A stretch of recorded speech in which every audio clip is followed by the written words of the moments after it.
Salve Maria Carlotto, salve telespectadores. Hoje é uma daquelas efemérides muito importantes, é a independência de uma das nações, de uma das maiores nações do mundo, a mais poderosa, que tem bases militares mundo afora e que começou de um outro modo, diferentemente da nossa. Apesar de terem ficado independentes historicamente quase ao mesmo tempo, os Estados Unidos em 1776, o Brasil em 1822, mas o Brasil tinha um projeto de independência na mesma época em que os Estados Unidos proclamaram a sua. A Inconfidência Mineira foi o nosso primeiro projeto de independência. Era de escritores, aliás, padres e letrados. Bem, Maria Carlotto, o que você tem a nos dizer sobre esses pais fundadores que fundaram uma grande nação, fizeram uma Constituição muito menor do que a nossa, até hoje com poucas emendas? Você é advogada, é professora. Fale aí dos nossos pais fundadores, eu vou completando por aqui. Olá, meu querido mestre, caros ouvintes. Hoje, 4 de julho, comemorando a independência dos Estados Unidos. E os pais fundadores são aqueles que exercem uma importância para a fundação, para a criação de grandes nações. Algumas nações têm ali os seus pais fundadores. E a rebeldia deles marca essa mudança, essa independência das 13 colônias na América. E não eram pessoas que pertenciam à aristocracia, e sim pessoas que se uniram contra as imposições, principalmente contra as leis que proibiam, que traziam uma série de pesos para a sociedade, e se uniram para juntos ali trazer essa revolta e falar, bom, pera ali, vamos nos unir contra a Grã-Bretanha e vamos trazer a independência da América. Então, ali George Washington, quem mais? Thomas Jefferson. John Adams, né? Aliás, os Adams eram dois, né? Eram dois. Inclusive, Maria Carlotto, eu queria lembrar uma coisa muito curiosa. Aliás, queria lembrar duas. Uma, muito a propósito do tema, que uma nação não se faz sem luta. Nós temos imensos cemitérios mortos daquela e de outras guerras, iniciadas no século XVIII, quando foi feita a independência dos Estados Unidos. E a nação ficou grande, tornou-se grande territorialmente também, não só travando guerras, mas também comprando territórios, né? E impondo o modo que eles têm de pronunciar no inglês para esse território. Por exemplo, a palavra que dá o nome da rua em Buenos Aires, uma rua famosa, a Calle Florida, é a mesma palavra que dá nome ao estado da Florida. Mas ninguém vai pronunciar Florida, e sim Flórida, porque os americanos passaram a designar o território que eles compraram da Espanha por Flórida. Também ninguém vai dizer Miami, que era como os indígenas pronunciavam o nome daquela localidade, e sim Miami, que é como os americanos pronunciam. Lá no outro lado, eles compraram o Alasca da Rússia. Então, eles se tornaram grandes também, não só pelas guerras, pela boa organização, que tem que se reconhecer, eles fizeram, baseada em princípios morais, religiosos, éticos, mas também com a aquisição desses territórios. A curiosidade que eu queria lembrar é que o Dom Pedro II visitou a Filadélfia no século XIX, acho que 1876, e ele tinha um carisma, o Dom Pedro II, tão evidente que os leitores de um jornal, de um grande jornal na época, propuseram Dom Pedro II para presidente dos Estados Unidos, e para vice eles colocaram um descendente de um desses Adams, de que você falava há pouco, que foi um dos Founder Fathers, né, um dos pais fundadores. E tem uma coisa incrível ali, né? Ele foi na Filadélfia visitar uma feira de tecnologia. E logo em seguida, uma tecnologia que ia mudar o mundo. Imagina, né? O que a gente faria sem telefone hoje, sem telefone celular? Este telefone, o Brasil foi um dos primeiros a ter. E quem primeiro comprou o telefone foi o Dom Pedro II, né? É interessante, eu li a respeito disso também, aonde ele foi candidato à presidência da República sem nunca nem ter se candidatado. Não. E ele era uma figura muito interessante, né? Eu tenho fascinação pela história dos personagens brasileiros. E aqui no Brasil, quem foram os nossos pais da pátria, professor? Quem o senhor considera como os pais da pátria aqui? Pois é, então, Carloto, Maria Carloto, estávamos há pouco no Sem Papas na Língua com a Agatha Meirelles e com o Vinícius Donola. Lá o espaço é muito pequenino e tocamos neste assunto muito rapidamente sobre os pais da pátria. Esta expressão pai da pátria, ela nasce lá na antiga Roma, conforme já conversamos, você sabe disso, e o primeiro pai da pátria foi o Cícero, que aliás teve um fim trágico, cortaram as mãos dele no final, quando ele perdeu a luta para Marco Antônio, depois do assassinato de César, e colocaram as mãos cortadas dele, a fixaram no Fórum Romano, na frente na parede mesmo do Fórum Romano. Então, o primeiro pai da pátria teve um fim trágico, mas era uma expressão bonita, porque aludia a uma pessoa que liderava o povo para resolver certos problemas. Roma Antiga teve alguns pais da pátria que eram agricultores.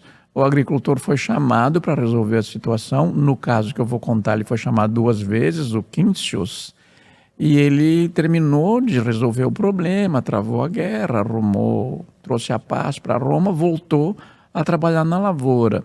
Outras vezes precisou de novo, ele foi lá, cumpriu a função de pai da pátria e voltou. Mas no Brasil esse título foi atribuído a diversas pessoas. No caso do José Bonifácio, eles chamaram mais patriarca da independência, que daí o étimo é outro, não é do português, é do grego, mas chamaram o José Bonifácio de patriarca da independência e chamaram de pai, e depois mudaram para defensor perpétuo do Brasil, Dom Pedro I. Na minha modesta opinião, quem fundou esse país foi um gordinho tido por meio bobo, que gostava muito de frango, chamado Dom João VI, que era um sábio, foi o único que venceu Napoleão, né? Quando ele volta para Portugal, Napoleão que tentara vencê-lo estava preso, né, na ilha de Santa Helena. É interessante como que as pessoas que mais desafiam a inteligência dos outros são aquelas que, por vezes, têm as melhores estratégias. E Dom João VI, apesar de sempre ter sido descrito como um bonachão, uma pessoa largada, infelizmente chama mais atenção pelo fato de sempre estar ali com as coxas de frango nos bolsos da roupa, mas era extremamente inteligente. E que seria do Rio de Janeiro, né, se não fosse a intervenção, a participação dele, da família real ali. E é um personagem que desperta muita paixão. Mas aqui no Brasil também cheguei a essa conclusão nas minhas pesquisas de que era considerado Dom Pedro I, José Bonifácio, mas eu ainda acredito o título a Dom João VI. Ele que conseguiu fazer com que as pessoas viessem para cá para poder formar esse nosso país rico em diversidade e possibilidades também. Não foi como na América, mas nós temos sim os nossos méritos sempre. Uhum. Maria Carlota, você esteve recentemente numa temporadinha nos Estados Unidos, não é? E até nós íamos fazer uma coluna ao vivo lá, depois coincidiu com um feriado aqui e não foi possível. Mas eu queria deslocar um pouco esse assunto para um outro campo. Hoje, no Brasil, nós estamos assistindo a um sequestro do significado das palavras, né? Por exemplo, a gente usa palavras derivadas de pai, pater, patriarcalismo, patriotismo, com significados que elas não têm na origem. Por exemplo, nenhum partido ou tendência ideológica pode sequestrar o valor do patriota. Todo patriota defende a sua pátria, todo habitante dessa pátria patriota defende a sua pátria. Tem uns conceitos com os quais não concordo, um deles é de um conhecido pensador, que eu acho que é inglês, que diz que o patriotismo é o último refúgio dos canalhas. Mas se você olhar quem diz esse tipo de frase, gostaria de diluir o conceito de pátria para que a pátria dele prevalecesse sobre a nossa, né? E só para a gente fazer um quadro de referências, eu queria lembrar que patrício, patriota, patrocínio, todas com origem na palavra pater, não é sempre assim uma coisa. Não é machista, pelo menos. O machismo está nas palavras, mas não nessas, não nestes usos específicos de que estamos falando. Por exemplo, a gente diz língua materna, e nenhum pai vai dizer aí, nenhum homem vai ficar reclamando que nós estamos com um feminismo da palavra, porque falou em língua materna, mas nós falamos em casa paterna.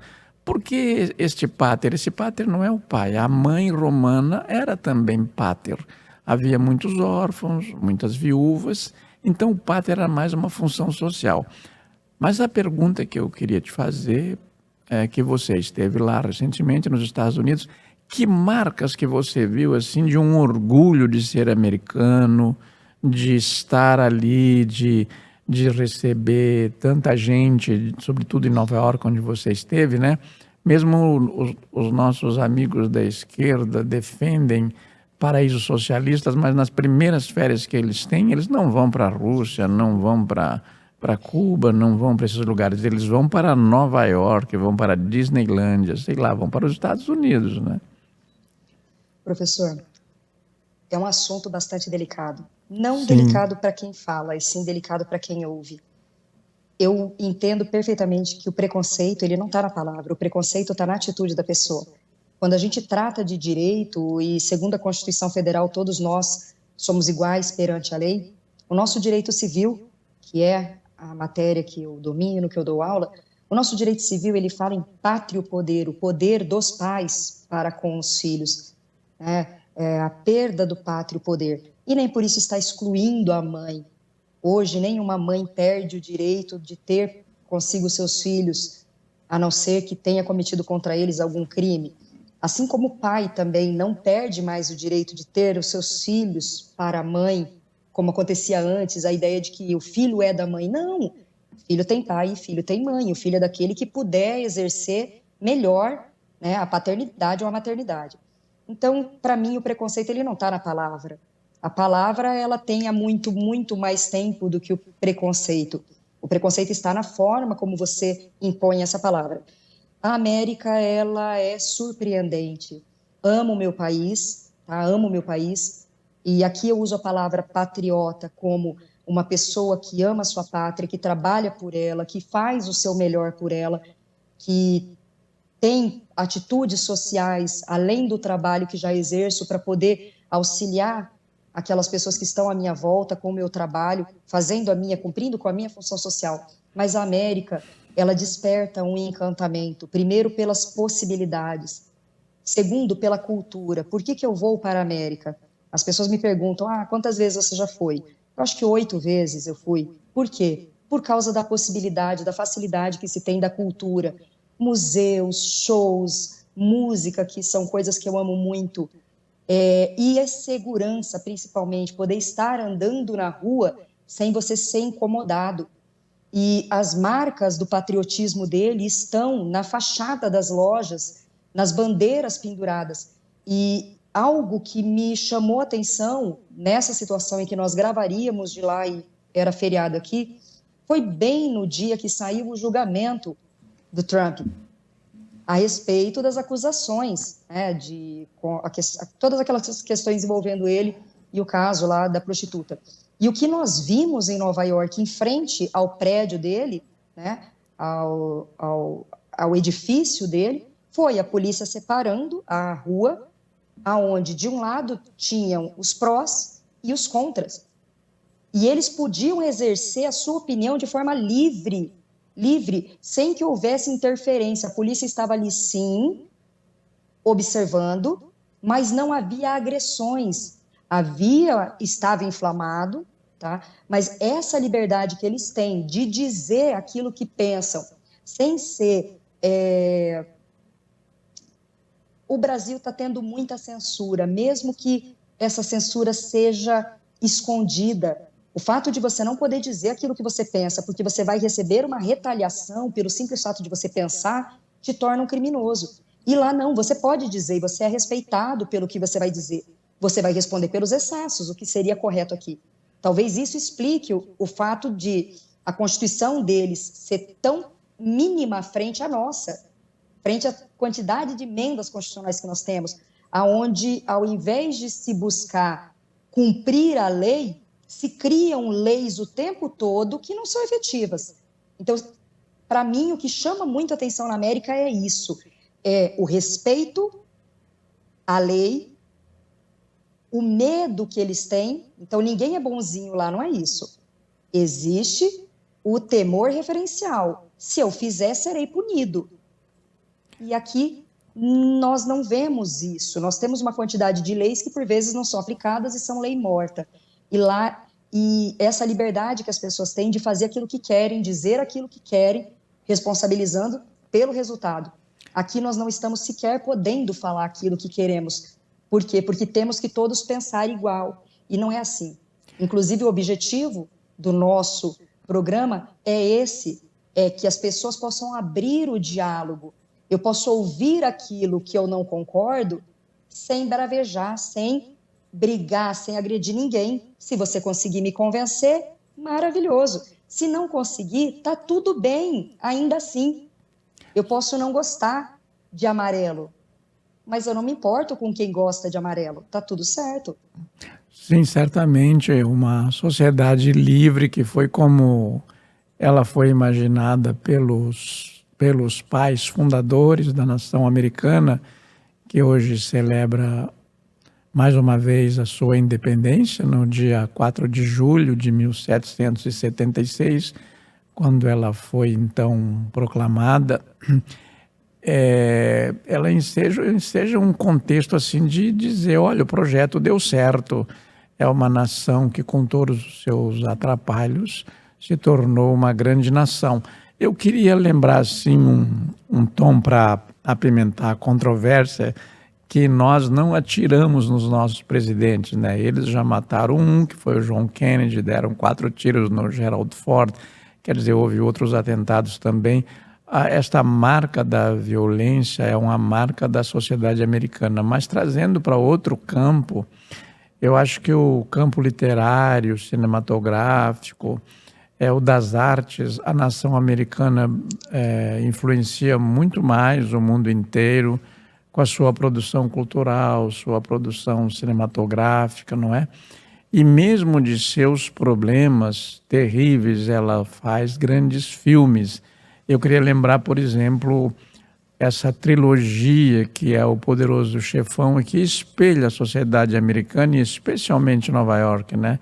São imigrantes, porque foram imigrantes que fizeram aquela grande nação, e hoje os imigrantes têm sérios problemas para entrar lá, sobretudo os mexicanos, e esses imigrantes, no caso italianos, adotam práticas que assim parecem impossíveis para os mecanismos do direito e da justiça combaterem, mas acabam combatendo e com eficiência. Mas, enfim, quando perguntaram quando perguntam a vários há várias personalidades. Como é que você está sabendo isso da sociedade americana? Ah, porque eu li a sua literatura. É uma literatura que expressa muito bem a sociedade americana, mas que não aparece como a nossa nas livrarias. Porque aqui e lá aparecem mais os livros por um critério de venda, né? Que, aliás, a Europa não respeita, né? Se você procurar numa livraria alemã por um best-seller, ninguém sabe dizer. Uma livraria francesa, os caras estão interessados mais nos temas, nas qualidades, nas propostas, nas expressões, do que se vende ou não vende, não é? A América não é nada fácil. Quando o senhor me instiga a respeito da violência, eles matam sim os presidentes, a violência lá, eles são muito extremos. Frank Sinatra já cantava, né? Quem sobrevive na América sobrevive em qualquer lugar. É um lugar lindíssimo, é um lugar das oportunidades, mas não é um lugar fácil. Ninguém está dizendo que é fácil. Por exemplo, o Brasil tem o SUS para a sua população. Lá eles não têm. Os tratamentos de saúde, tratamento dentário são extremamente caros, ao contrário daqui. Então, tudo tem que ser sempre levado em consideração, aquilo que a gente tem de bom num lugar, aquilo que a gente tem de melhor no outro, e tentar sempre aprender e conjugar isso. Essa é a beleza da coisa, essa conjugação. E com relação às escritas, produzir em alta escala, você corre esse risco de produzir coisas que não são tão boas, né? Mas também aquilo que é bom para mim pode não ser bom para outra pessoa. Depende muito de quem olha o objeto, depende de que distância você está do objeto, para que aquilo te traga um significado. E com a mudança, com o amadurecimento, você vai passando a gostar de uma coisa, deixando de gostar de outra, mas a alta produção lá e a forma como eles criticam abertamente o governo, os seus dirigentes, aqui não acontece. Lá você encontra bonequinho de político, gracinha, camiseta em tudo quanto é lugar. Aqui você não vê isso, aqui você não pode ter isso. Maria, Então, desculpe. Não, por favor, conclua que depois eu quero dizer outra coisa. Pode continuar, pode falar, professor. Não, é o seguinte, eu queria lembrar também um traço da sociedade americana, que é o humor herdado dos britânicos, que é um humor assim, que não é o humor da gargalhada, né? É um humor assim do sorriso, da irreverência, mas não assim da gargalhada como o que eles chamam de latinos, porque nesses latinos eles incluem todos, né? É um humor satírico, é um humor ácido. Isso. Eu estava lembrando outro dia, conversando com o embaixador Jerônimo Moscardo, que o Gilberto Amado, um diplomata brasileiro, dizia assim, olha, o Brasil não pode dar certo. Essa capacidade do humor brasileiro de rir de si mesmo e rir às gargalhadas, né? O Brasil não pode dar certo, porque imagina, o animal mais feroz, mais perigoso que temos é a onça pintada. Mas a onça pintada parece pintada para o carnaval, não é um bicho muito perigoso. E também dá certo quem rasteja, porque a sucuri, a maior cobra do mundo, uma das maiores cobras do mundo, é um animal rastejante, o jacaré. Então, mesmo entre diplomatas que se caracterizam pela delicadeza, nos modos de expressão nós temos um humor assim. Enfim, o humor brasileiro é mais escrachado, né, e não é irreverente, não é, tem a mesma irreverência, assim, mas é uma irreverência que está mais para a gargalhada, para a risada, do que para o sorriso. Olha, nós chegamos ao final do nosso tempo aqui, eu peço que você dê suas últimas considerações para encerrarmos mais um Comportare, que, aliás, aproveito para dizer, vem aumentando a audiência. O Marcos Lacerda me informou. Mais uma vez agradecer a você, meu mestre, agradecer àqueles que nos acompanham. O nosso programa tem o objetivo de trazer isso, essa conversa, essa discussão de forma saudável, a troca de ideias, poder restabelecer a diferença entre as pessoas de forma saudável. Agradeço também todos aqueles que trabalham aí nos bastidores, que parece uma coisinha tão simples isso que acontece aqui entre nós, mas é algo muito complexo, muito organizado. Obrigada a todos vocês sempre e continue acompanhando o Comportário. E se vocês tiverem algum interesse, alguma dica, alguma opinião, manda pra gente, será muito bem-vindo.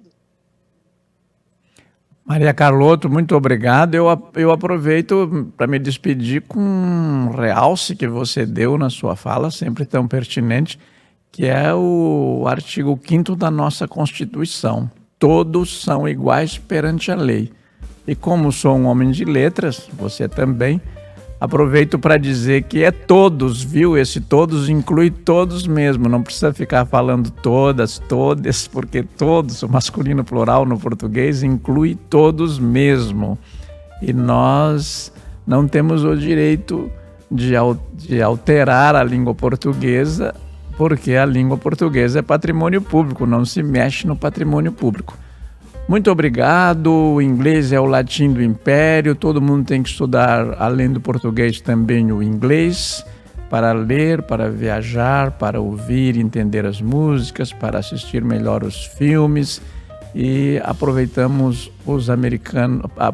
para parabenizar os americanos que vivem no Brasil, porque não são poucos, e que hoje se festeje com a devida paz a independência de uma das maiores nações do mundo.